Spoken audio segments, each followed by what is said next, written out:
Welcome to logistic chemistry. Hope आप सबने acid और बेस एसिड अच्छे से कहा, जो मेरे लेक्चर ऑलरेडी अपडेटेड है। एसिड सबने अच्छे से कर लिया।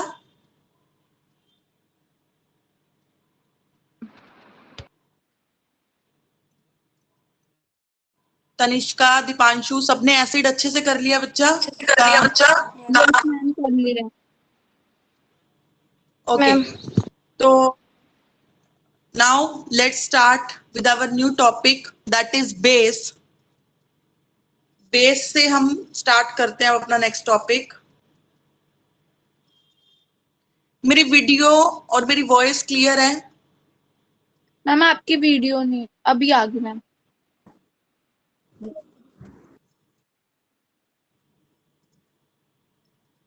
वीडियो शो हो रही है? मैम अब हो रही है, पहले नहीं हो रही थी। ओके,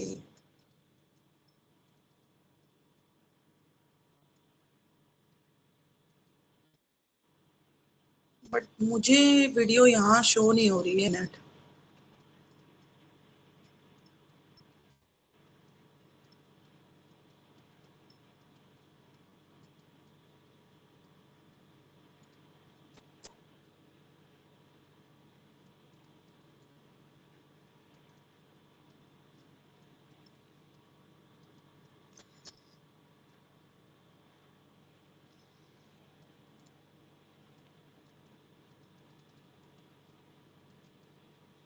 सबको वीडियो शो हो रही है?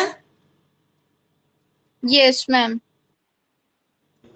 मुझे क्यों नहीं वीडियो शो हो रही है? नो मैम, मुझे भी नहीं हो रही। Yes ma'am. हाँ, मुझे भी नहीं यहाँ शो हो रही ना। एक minute,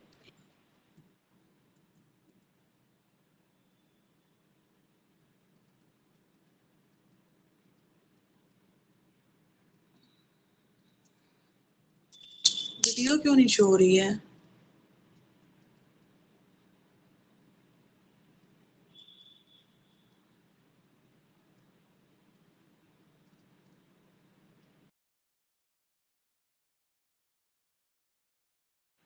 now video is clear? Yes ma'am. Ma'am Voice is तानिष्क also- को भी ऐड कर लो।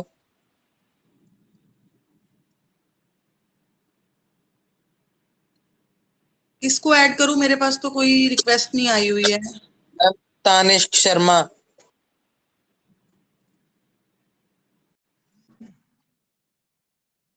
वेट, ये बेस वाला जो टॉपिक है उसको देखना, ठीक है? क्योंकि अगर आपने एसिड वाला टॉपिक नहीं किया है देन आपको ये बेस में थोड़ी सी दिक्कत आएगी। अगर आप एसिड्स की रिएक्शन अच्छे से कर चुके हो तो ये बेस भी क्लियर हो जाएगा, ठीक है? और जिन्होंने एसिड्स वाली वीडियो देखनी है तो वो टीचमेंट ऐप, इस पे भी ऑलरेडी रिकॉर्डेड सेक्शन में आपको मिल जाएगी। नहीं तो मेरी यूट्यूब चैनल पे भी वीडियोज ऑलरेडी अपडेटेड हैं, ठीक है? अपलोड की हुई है मैंने एसिड की। तो नेक्स्ट टॉपिक है हमारा बेस। बेस क्या है? कोई बताएगा क्या है बेस?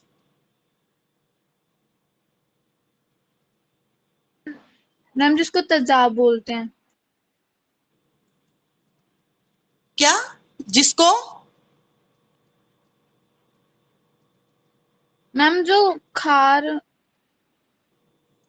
हाँ, जो थोड़ा मैम जैसे सोडा। टेस्ट में, वो हम बोल सकते हैं जो थोड़ा टेस्ट में कड़वा होता है, दैट इज बेस, ठीक है? और हम मैम जैसे ऑलरेडी, हाँ मैम जी सोडा बोलो। भी खा सकते हैं। Ma'am soda. हाँ, बिल्कुल बिल्कुल बिल्कुल बिल्कुल, सोडा इज अ बेस। तो बेस क्या है? जो बिटर टेस्ट, ठीक है, जिसका टेस्ट क्या होगा? कड़वा होगा, ठीक है? और हम ऑलरेडी पढ़ चुके हैं, मैंने आपको पहले बताया था फर्स्ट लेक्चर में कि एसिड क्या करता है। मैंने तुम्हें एसिड याद करने का तरीका भी बताया था कि एसिड ए से स्टार्ट हो रहा है, तो एसिड क्या करेगा? बी मतलब ब्लू लिटमस पेपर को रेड में चेंज करेगा,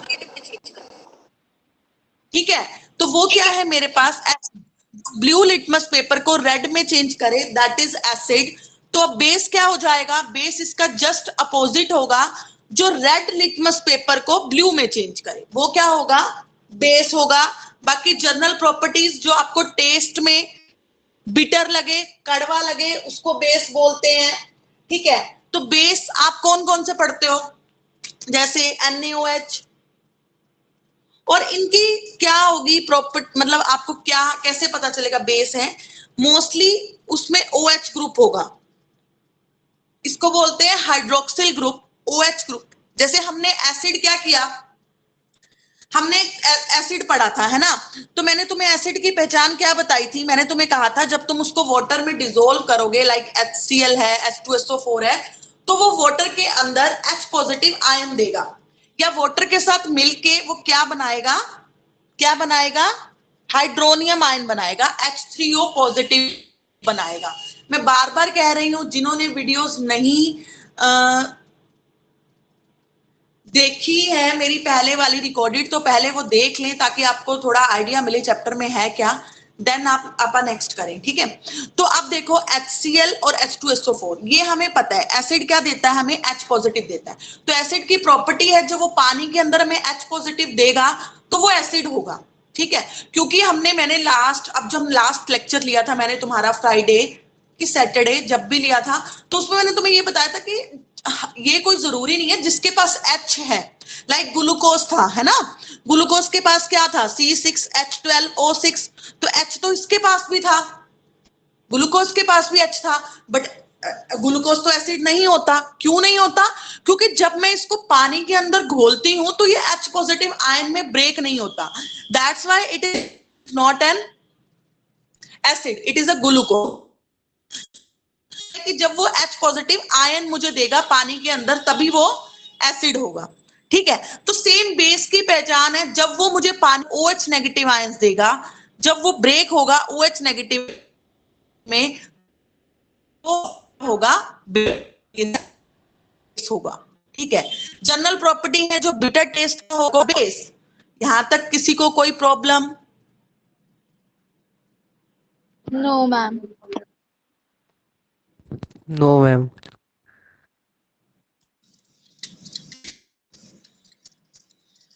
अब देखो बेस भी दो तरीके, बेस को हम दो तरह से देखो, बेस दो तरीके के होते हैं, एक तो जो वाटर में डिसोल्व हो जाते हैं,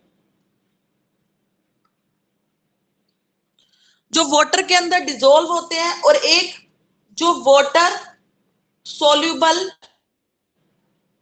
नहीं होते बेस होते हैं। कुछ बेसिस तो पानी के अंदर डिसोल्व हो जाते हैं, लेकिन कुछ बेसिस पानी के अंदर डिसोल्व नहीं होते। तो ऐसे बेस जो पानी के अंदर डिसोल्व हो जाते हैं उनको हम बोलते हैं अल्कलीज। Alkali, ALKALI, alkali. तो ऐसे बेसिस जो पानी के अंदर डिसोल्व होते हैं that are also known as alkalis, या उनको हम अल्कलीज कहते हैं। और जो वाटर में सॉल्युबल नहीं होते हम उनके लिए वर्ड यूज करते हैं बेस। दोबारा सुन लो, जो बेस पानी के अंदर घुल जाते हैं तो हम वर्ड यूज करते हैं अल्कली, जो पानी घुलते हैं उनके लिए हम वर्ड यूज करते हैं बेस, ठीक है? बट इन फ्यूचर और इवन इन दिस चैप्टर, चाहे वो पानी में सोल्यूबल हो चाहे ना हो, हम मोस्टली बेस वर्ड ही यूज करेंगे। बट पेपर में डेफिनेशन आ जाती है what are alkalis, then water soluble bases are called alkalis. जो पानी के अंदर बेस डिसोल्व हो जाते हैं, घुल जाते हैं, that are known as alkalis. But हाँ, तुम नॉर्मली अगर तुम अल्कली की जगह बेस लिख रहे हो, है ना, तो कोई चक्कर नहीं है, तो कोई प्रॉब्लम नहीं है। बट अगर स्पेशल क्वेश्चन आ रहा है व्हाट इज अल्कली, तो आपको वहां मेंशन करना ही करना है कि water soluble bases are called alkalis. Clear है? Yes ma'am. Yes ma'am. तो जैसे मैं तुम्हें कुछ एग्जांपल दे देती हूँ जो वाटर सॉल्युबल बेसिस होते हैं, एग्जांपल भी तुम्हें पेपर में पूछे जा सकते हैं। तो सबसे एग्जांपल जो हम नॉर्मली यूज करते हैं that is NaOH, sodium hydroxide, KOH, K is potassium and this is hydroxyl group जिसको हाइड्रोक्साइड बोलते हैं, तो पोटेशियम हाइड्रोक्साइड। और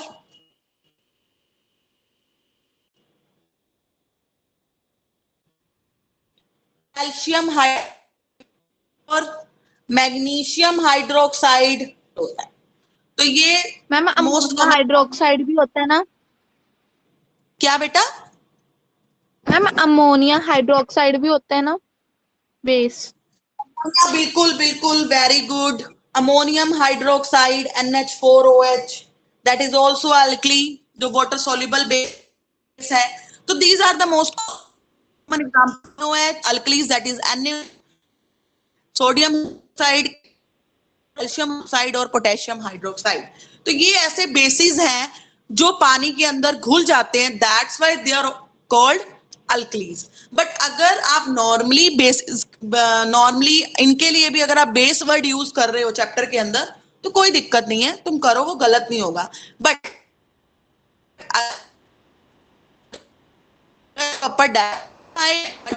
डेफिनेशन लिख के ये एग्जाम्पल देने। Clear? Yes ma'am. Yes, Yes, ma'am. ma'am. Yes, ma'am. तो जब मैं बेस की बात करूंगी, बेसिस की ही बात करूंगी, बट वहां मैं बात पर तुम्हें ये नहीं कहूंगी that is alkali, that is alkali. मैं नॉर्मल बेस वर्ड ही यूज करूंगी। मैं बेस कह रही हूं तुम्हें, तो वो मैं वाटर सोल्यूबल की ही बात कर रही हूँ। वाटर इनसोल्यूबल हम नहीं पढ़ते हैं, हम मोस्टली वाटर सोल्यूबल ही पढ़ते हैं। ठीक है? अब देखो, ऑलरेडी कुछ कुछ बता चुकी हूं कि what do all the bases have in common? What do all the bases have in common? क्या कॉमन है बेसिस में? एसिड्स में क्या कॉमन था, पहले तो ये बताओ, क्या कॉमन था एसिड्स में? Ma'am water.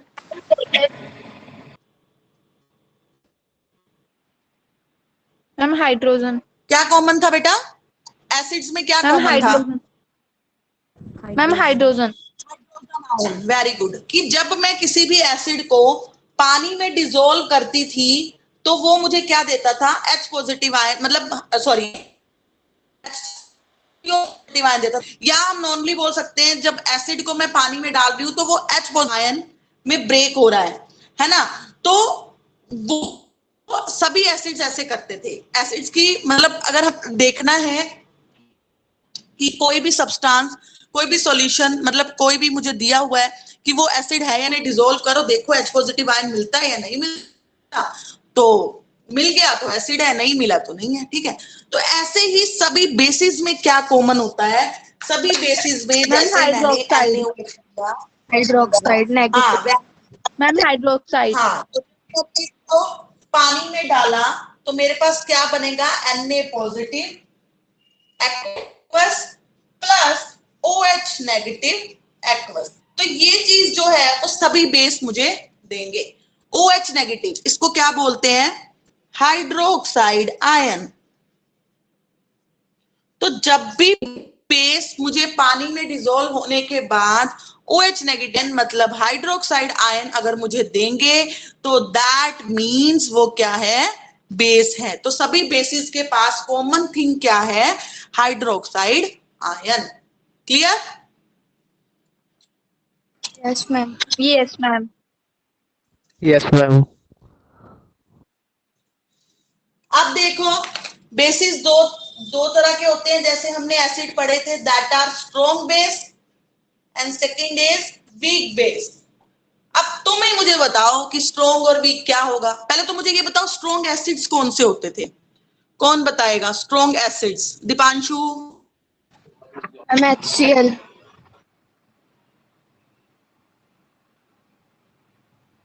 Ma'am. Deepanshu? Yes ma'am hydrochloric acid. क्या? Hydrochloric acid. नहीं, हम स्ट्रॉन्ग एसिड की डेफिनेशन क्या देते थे? वो तो ठीक है, आपकी बात बिल्कुल। हाइड्रोक्लोरिक एसिड स्ट्रॉन्ग एसिड क्यों है, ये बताओ मुझे। और मैम क्योंकि जब जो उसका नेचर है वो मतलब कि वो हार्मफुल है। वो हार्मफुल क्यों है? मैम क्योंकि वो स्ट्रॉन्ग है। तो फिर वही क्वेश्चन आ गया, वो स्ट्रॉन्ग क्यों है? मैम क्योंकि उसमें वाटर है मैम, जब वो वाटर के साथ रिएक्ट करता है तो मैम वो स्ट्रॉन्ग हो जाता है। सावी, क्योंकि वो मैन मेड है। चलो मैन मेड है, बट तुमने ना मतलब इसका मतलब वो लेक्चर्स देखे जरूर है, पढ़ा जरूर है मेरे से, लेकिन वो चीजें लर्न नहीं की, उसको याद नहीं रखा है तुमने, तो ये चीज गलत कर रहे हो तुम। अगर याद नहीं रखोगे तो पीछे पीछे वाला भूलते जाओ, आगे आगे मैं करवाती जाऊँ, उसका कोई फायदा नहीं। ठीक है, तो स्ट्रॉन्ग एसिड्स मैम मैंने जो तुम्हें ये बताया था, कंप्लीटली आयोनाइज होगा पानी के अंदर, जो हमें लार्ज अमाउंट में पानी के अंदर H पॉजिटिव आयंस देगा, that is a strong acid. याद आया? स्ट्रॉन्ग एसिड ऐसा एसिड होगा मैम मैंने जो यही पानी में बताया था घुलते ही, आपको। तनिष्का ने बताया था ये, चलो वेरी गुड। जो पानी के अंदर डालते ही कंप्लीटली आयनाइज होगा, जो हमें लार्ज अमाउंट में H पॉजिटिव आयन देगा, that is a strong base. और जो कंप्लीटली आयोनाइज नहीं होता, हमें कम अमाउंट में H पॉजिटिव आयन देता है, that is a weak acid. तो अब बेस की भी वही डेफिनेशन होगी, क्या होगी? जो क्या मैम जो जो लार्ज अमाउंट में नेगेटिव हाइड्रोक्साइड देगा वो स्ट्रॉन्ग होगा, और जो नहीं देगा वो वीक होगा। होगा पानी के अंदर, जो कंप्लीटली पानी के अंदर आयोनाइज होगा, that is a strong base. ठीक है, और स्ट्रॉन्ग अल्कली मतलब जो हमें कंप्लीटली OH नेगेटिव आयंस देगा पानी के अंदर, जो पार्शली आयोनाइज होगा।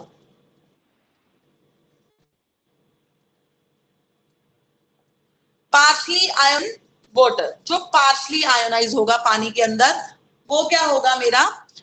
Weak base. तो स्ट्रॉन्ग बेसिस कौन से होते हैं? एग्जांपल दो। Ma'am NaOH, caustic soda. KOH, ये कंप्लीटली आयनाइज होते हैं, और ये मुझे नेगेटिव आयंस देते हैं। ठीक है, और पार्शली वाले हो गए, मैग्नीशियम हाइड्रोक्साइड, ये पार्शली होता है आयोनाइज। मैम कैल्शियम हाइड्रोक्साइड, ये भी पार्शली होता है आयोनाइज। तो ये पार्शली आयोनाइज होते हैं, और ये कंप्लीट आयोनाइजेशन होता है इनका। तो ये हो गए स्ट्रॉन्ग बेस, और ये हो गए वीक बेस। अब क्लियर है? अब कोई डेफिनेशन पूछेगा वीक बेस की, स्ट्रॉन्ग बेस की, या वीक एसिड की, स्ट्रॉन्ग एसिड की, तो सही वाली डेफिनेशन दोगे ना? ये तो नहीं बोलोगे मैन मेड है, हार्मफुल है, या ऐसे सीधा बोलो। अगर पूछे स्ट्रॉन्ग एसिड, तो भाई ये कंप्लीटली आयनाइज होगा पानी के अंदर, H पॉजिटिव आयन देगा कंप्लीटली। वीक वाले पार्शली आयनाइज होंगे पानी के अंदर, same as base. Strong base are completely ionise, मतलब जो कंप्लीटली हमें OH नेगेटिव आयंस देंगे, और वीक वाले हमें पार्शली देंगे। ठीक है, तो ये हो गया स्ट्रॉन्ग बेस और वीक बेस। समझ आया? Yes ma'am. Yes, ma'am. तानिष्क वो कहाँ गया भाई? कशिश वो तेरे को ज्वाइन करा के खुद गायब हो गया। पता नहीं मैम कहाँ गया।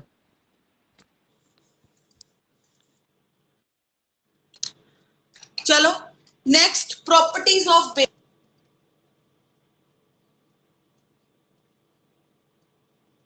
क्या क्या प्रॉपर्टीज हैं बेस की? तो नॉर्मली तुम बोलोगे मैम बिटर इन टेस्ट।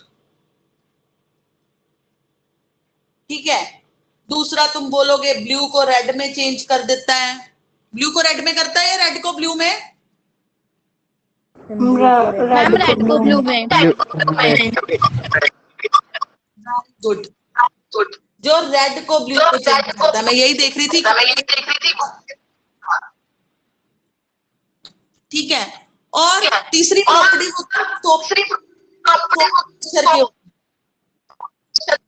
ठीक है, सोपी नेचर मतलब जैसे हम सोप को टच करते हैं, सेम मैम आपकी आवाज डबल डबल आ रही है। मैम किसका माइक ऑन है? अब भी डबल आ रही है? No ma'am. ठीक है, देखो मैं क्या कह रही हूँ, प्रॉपर्टीज में सबसे पहले बिटर इन टेस्ट, पेपर को ब्लू में चेंज करे।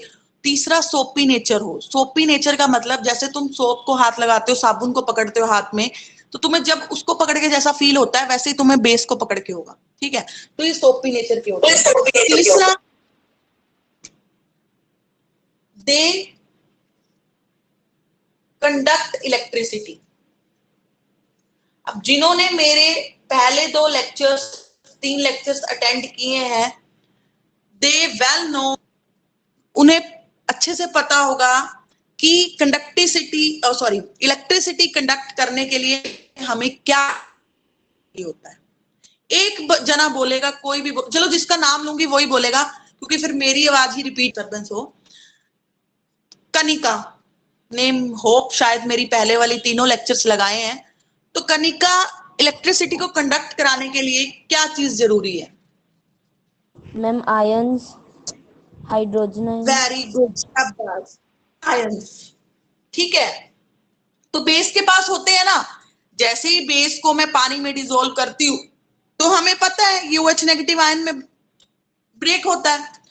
OH नेगेटिव आयंस मतलब फ्री आयंस, तो ये क्या करेंगे? इलेक्ट्रिसिटी को कंडक्ट करेंगे। That means bases are also the good conductor of electricity, ये भी इलेक्ट्रिसिटी को कंडक्ट करते हैं। Clear? Yes ma'am. Yes ma'am. Yes अच्छा, मैम। अब चलते हैं हमारी रिएक्शंस पे। तो एसिड की रिएक्शंस आप सबने करके देखी थी, सही सही बताना। Yes ma'am. पहली रिएक्शन क्या थी दीपांशु?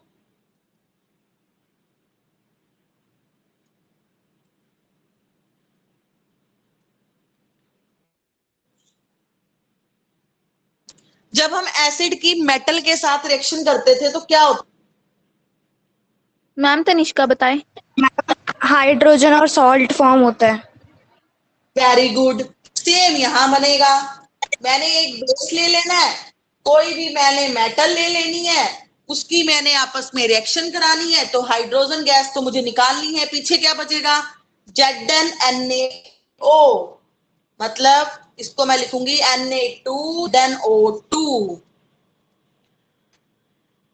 H2 निकाल दो, H उड़ा दो, पीछे देखो क्या बचा? जिंक, सोडियम और ऑक्सीजन। जिंक, सोडियम और ऑक्सीजन जब आपस में मिलते हैं तो बनाते हैं ये सोल्ट है, ये जिसका नाम है Na से सोडियम और जिंक से जिंकेट, सोडियम जिंकेट बोलते हैं इसको। सेम रिएक्शन है जैसे हमने पहले एसिड की पढ़ी है कि जब एसिड भी मेटल के साथ रिएक्ट है तो हाइड्रोजन प्लस सोल्ट बनाता है। सेम बेस भी जब मेटल, जरूरी नहीं है तुमने बेस ये लेना है, कोई भी बेस लो, और ये भी जरूरी नहीं है कि तुमने मेटल जिंक की लेनी है, कोई भी मेटल लो, बट बनेगा हमेशा सोल्ट प्लस हाइड्रोजन ही। Clear? Yes yes ma'am. Ma'am. उसके बाद second reaction is common for both.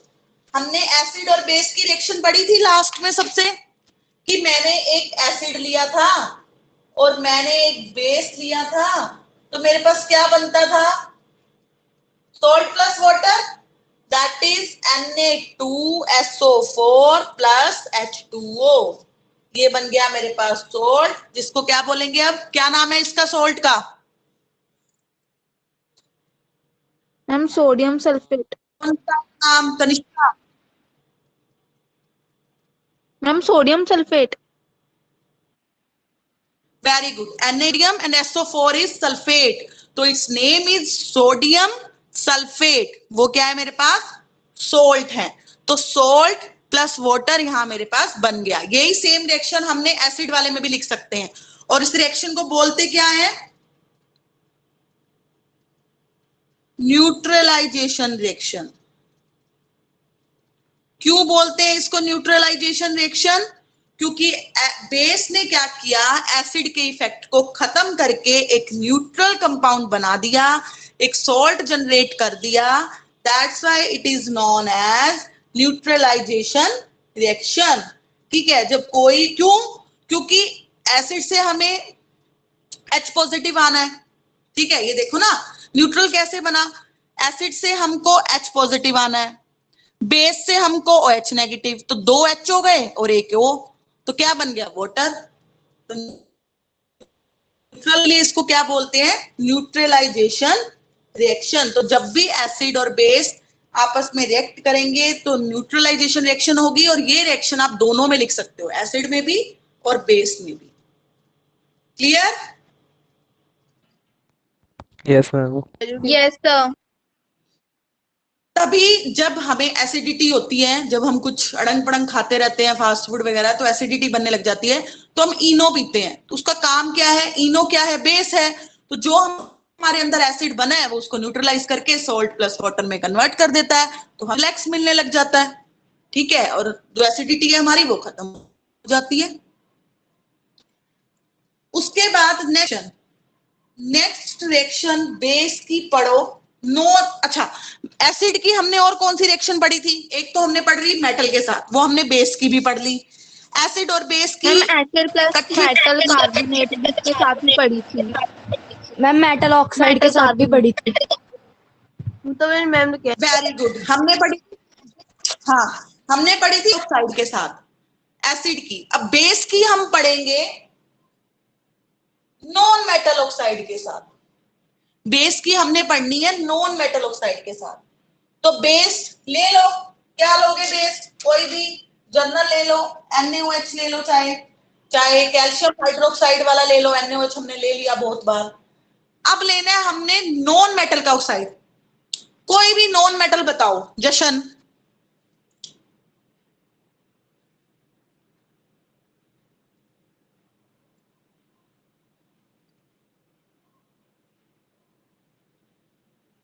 Ma'am graphite. जशन?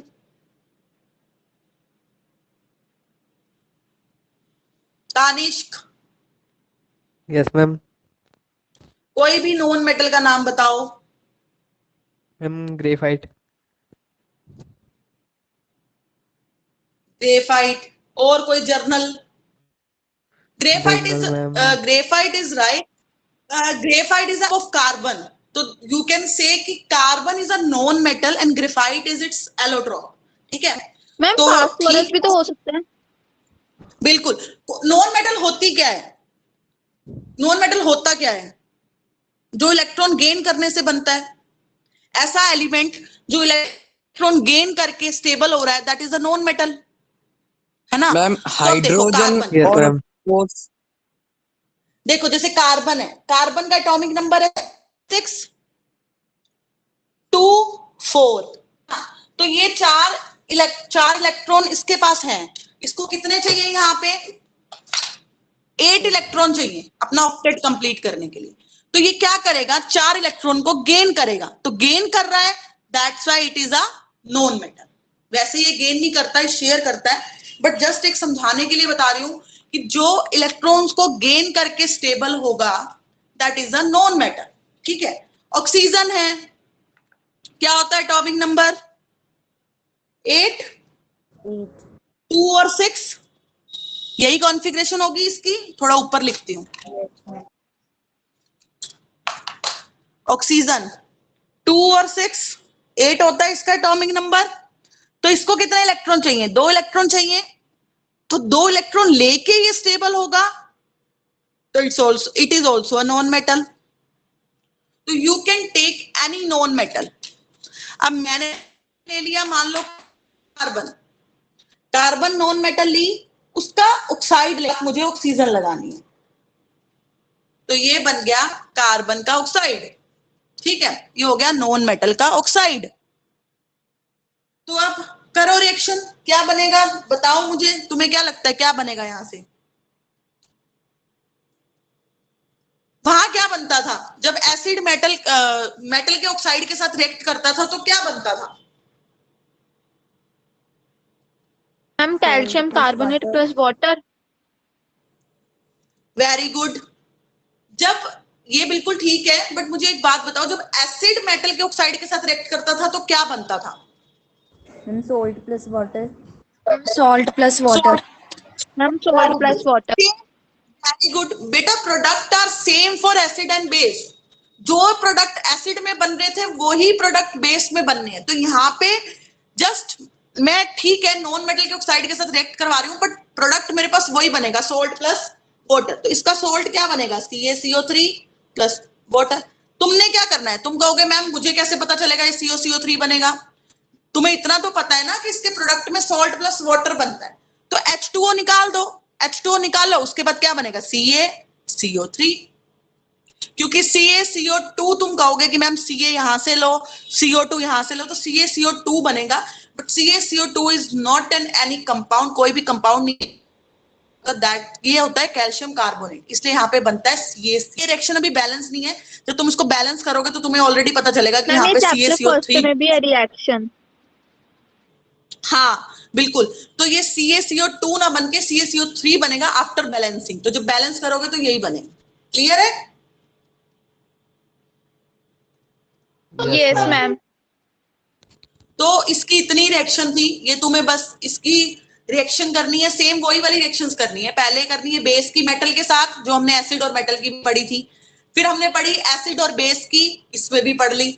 तीसरी हमने पढ़ी एसिड और मेटल ऑक्साइड की, पर यहां हमने पढ़ना है बेस और मेटल ऑक्साइड। पता है क्या करा करो, याद करने का तरीका क्या होता है रिएक्शंस को, सॉरी, रिएक्शंस को याद करने का एक बहुत आसान तरीका होता है। अब जैसे मैंने तुम्हें ये रिएक्शंस करवाई, तुम क्या करना, जब ये लेक्चर दोबारा देखोगे या नहीं देखोगे, जैसे भी बुक में से पढ़ोगे, तो जस्ट अपनी कॉपी खोलो, बेस की तीनों रिएक्शंस को लिख लो। इवन तुम्हें लगता है जैसे जो जो मैंने यूज किए हैं उसके अपोजिट कोई और यूज करके देख लो। जैसे मैंने यहाँ कैल्शियम हाइड्रोक्साइड यूज किया, तो मैग्नीशियम हाइड्रोक्साइड यूज करके देख लो, या कोई और बेस लेके देख लो, कोई और नॉन मेटल ऑक्साइड, और उसके अकॉर्डिंगली अपनी रिएक्शन लिखो, देखो कि सही है। अगर तुमने ऐसे 2-3 बार अपने हाथ से कर लिया ना, तो मैं गारंटी दे रही हूँ जिंदगी भर ये रिएक्शंस तो भूलने नहीं वाले तुम। हाँ, जिन्होंने सोचा कि मैम ने करवा दिया, हमें याद हो गई, अब पेपर में देखेंगे, तो भाई उनको जिंदगी भर कुछ मर्जी कर लो, ये रिएक्शंस याद नहीं होने वाली। जब तक रिटर्न की प्रैक्टिस नहीं करोगे, केमिस्ट्री में खासकर, तो केमिस्ट्री में स्कोर नहीं कर पाओगे, ये मेरी गारंटी है, लिख के ले लो मेरे से। जब तक रिटर्न प्रैक्टिस नहीं करोगे। तुमने फर्स्ट चैप्टर किया है, तो तुम्हें स्कूल के टीचर ने भी ये बोला होगा कि रिएक्शन की प्रैक्टिस करो, बैलेंसिंग, जिन्हें तुम्हारी जो बैलेंसिंग में हाथ है वो स्ट्रोंग हो जाएगा, तुम्हें पता चलेगा कैसे करनी है ना। तुमने उसमें डिस्प्लेसमेंट रिएक्शन पढ़ी होगी, डसमेंट पढ़ी होगी, ये न्यूट्रलाइजेशन भी पढ़ी थी ना, कॉम्बिनेशन पढ़ी। तो वो जब तक तुमने प्रैक्टिस नहीं की, जितनी ज्यादा बुक में से रिएक्शंस करोगे, उतना ज्यादा तुम्हारा जो टॉपिक है वो क्लियर हो जाएगा, और जिंदगी भर नहीं भूलोगे, ये गारंटी है। और एक बात और बता दूं, केमिस्ट्री सबसे ज्यादा स्कोरिंग होती है तीनों में से, अगर बच्चे को अच्छे से आती है तो। केमिस्ट्री की रिएक्शंस कभी गलत मत करना। जैसे अब मैंने ये लिखा कैल्शियम हाइड्रोक्साइड, तो स्कोर लेने के लिए, नंबर लेने के लिए तुम्हें क्या करना है, कैल्शियम हाइड्रोक्साइड इसके नीचे लिख दो कैल्शियम हाइड्रोक्साइड। ये कार्बन का मैंने नॉन मेटल का ऑक्साइड लिया, तो चाहे ऐसे लिख दो नॉन मेटल ऑक्साइड, या ऐसे लिख दो कार्बन डाइऑक्साइड, जो भी, ठीक है, वो तुम्हारी मर्जी है। बट अगर तुमने नीचे मेंशन कर दिया, तो तुम ये समझो कि टीचर को लगेगा कि हाँ ये परफेक्ट है बच्चा, इसको पता है कैसे लिखते हैं रिएक्शंस को। केमिस्ट्री में रिएक्शंस, बायो में डायग्राम, और फिजिक्स में न्यूमेरिकल, जिसके तीनों ये चीजें स्ट्रोंग हैं, वो साइंस में मार नहीं खाएगा 10th में। दोबारा बोल रही हूं, केमिस्ट्री की रिएक्शंस, बायो के डायग्राम, और फिजिक्स के न्यूमेरिकल, जिसको अच्छे से आते हैं वो मार नहीं खाएगा। और बायो में डायग्राम्स तो करने ही है, जो थ्योरी को थ्योरी की तरह ना लिख के पॉइंट्स में इलेबोरेट कर रहा है। मैं बार बार, शायद मैंने तुम्हें पहले भी बहुत बार कहा कि हर चीज को पॉइंट में लिखने की कोशिश किया करो। जितना ज्यादा पॉइंट्स में लिखोगे, उतना ज्यादा टीचर अप्रिशिएट करेगा, उतना ज्यादा टीचर खुश होगा। कहा तुम एक खुद बताओ, एक तुम पैराग्राफ की फॉर्म में लिख दो। अब मैं भी हूं, मैं तुम्हें बेस ये सारा का सारा पैराग्राफ की फॉर्म में यहाँ बोर्ड पे लिख के दे देती, तुम्हें बोल बोल के समझाती जाती, क्या तुम्हें वो चीज ऐसे समझ में आती, या ऐसे जैसे मैं शॉर्ट शॉर्ट में लिख रही हूँ वैसे समझ में आ रही है? शॉर्ट शॉर्ट में जल्दी समझ में आती है ना चीजें। तो बायो की जैसे तुमने लाइफ प्रोसेस किया, कर लिया सबने life process? Yes ma'am. Yes ma'am, होगा। तुमने उसमें डाइजेस्टिव सिस्टम किया, रेस्पिरेटरी सिस्टम किया, है ना, एक्सक्रीटरी सिस्टम किया, किडनी की तुमने, तो तुमने क्या किया? अगर तुम उसको मैम किडनी पूरा कटवा दी। proper- हाँ, अगर तुम उसको प्रॉपर पहले उसका इंट्रोडक्शन दो कि हाँ ये चीज है, डाइजेस्टिव सिस्टम ये होता है, डेफिनेशन दी, उसके बाद उसका डायग्राम बनाओ, उसके स्ट्रक्चर को एक्सप्लेन करो कि मेरे डाइजेस्टिव सिस्टम में ये चीजें इन्वॉल्व हैं, फिर उसकी वर्किंग लिखो कि ये वर्क कैसे करता है।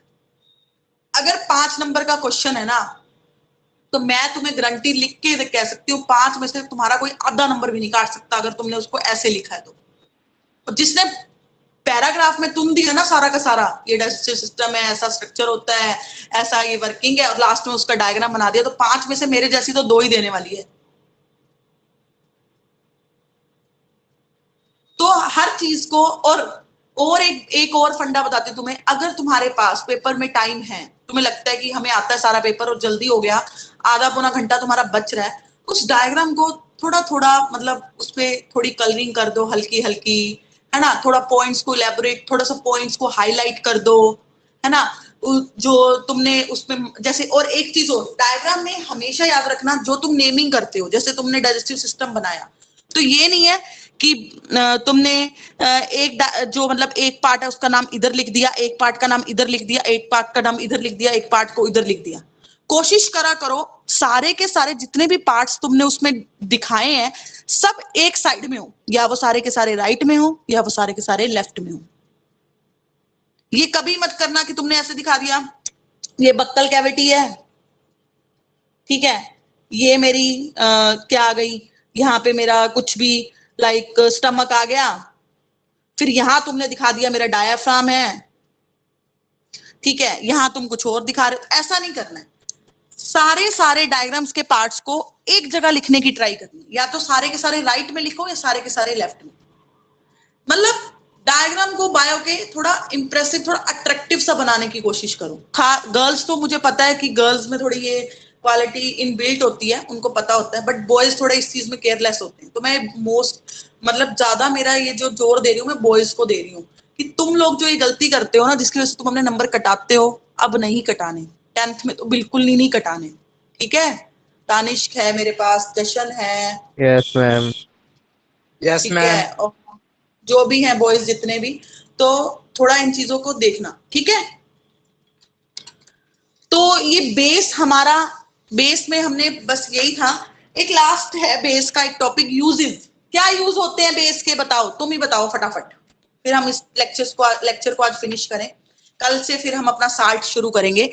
यूजेस बताओ बेस के क्या है। एक यूज तो मैं अभी बता के हटी थी थोड़ी देर पहले, जब हमने एसिड और बेस न्यूट्रलाइजेशन रिएक्शन पढ़ी थी। मैम एसिड के इफेक्ट को न्यूट्रलाइज करना। बिल्कुल, वेरी गुड। एसिड के इफेक्ट मैम को न्यूट्रलाइज करने के लिए यूज होता है। मैम जब मैम हमें जब स्टिंग हो जाता है, मतलब मक्खी या मधुमक्खी काट जाती है, उसके ऊपर भी मैम बेस डाल देते हैं। वेरी गुड, वो भी वही हो गया बेटा, क्योंकि उसकी स्टिंग में एसिड होता है जिसको तुम बेस न्यूट्रलाइज करते हो। That is the same thing, same application. ये कि एक ही बार लिखना है तुम्हें ये, तो तुम ऐसे लिखो कि एसिड के इफेक्ट को खत्म करने के लिए हम बेस यूज करते हैं, उसके इफेक्ट को न्यूट्रलाइज करने के लिए। तुमने वहां मेंशन नहीं करना है कि स्टिंग वाला या कुछ समथिंग। अच्छा, सेकंड और बताओ। अभी मैंने तुम्हें बताया सोपी नेचर का होता है, तो उसको सोप बनाने में यूज होता है, ठीक है। और बताओ एक आधा।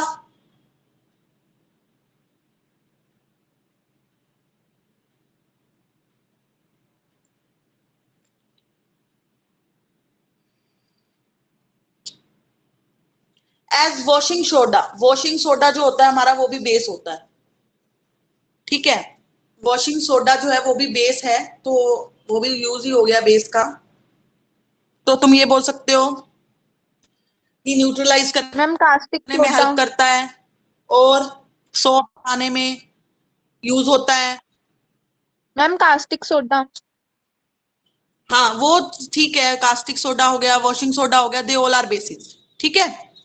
कर लोगे अब इसको, बेस को आज सारा कुछ नहीं किया, बेस तो बहुत छोटा है, हमने 3 तो रिएक्शन पढ़ी है उसकी, और ये 2-4 यूजेस करने हैं, दैट्स इट। स्ट्रॉन्ग बेस क्या होता है, वीक बेस क्या होता है, बस।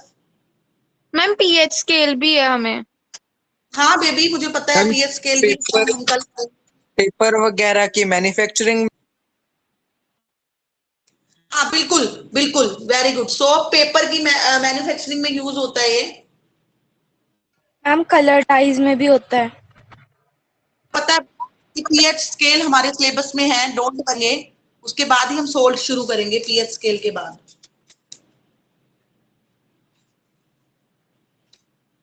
ठीक है, फिर कोई प्रॉब्लम तो नहीं है? यहाँ तक समझ में आ गया सबको? Yes Yes, ma'am. ma'am.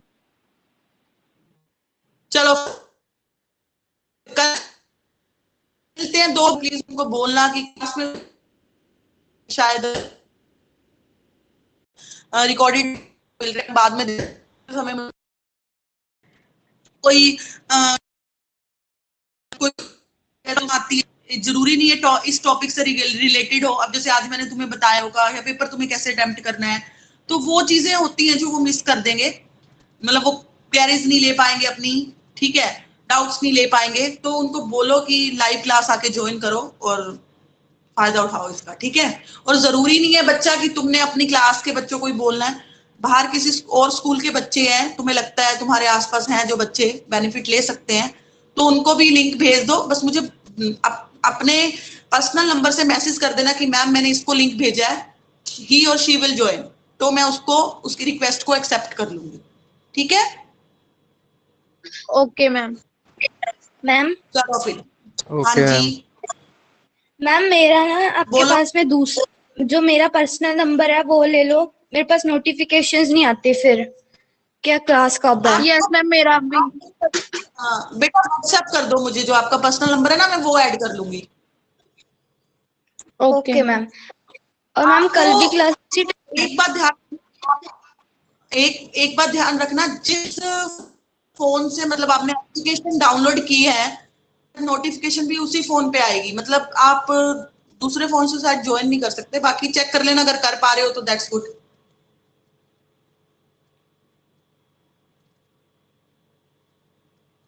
ठीक है, तो जिसने नंबर वगैरह कुछ चेंज करवाना हो, मतलब मैंने अगर नोटिफिकेशन नहीं आती या मेरा मैसेज नहीं आता, तो अपना नंबर मुझे व्हाट्सएप पे सेंड कर दो, मैं वो नंबर ऐड कर लूंगी, ठीक है। Okay ma'am. Okay, ma'am. ठीक है, ओके बाय।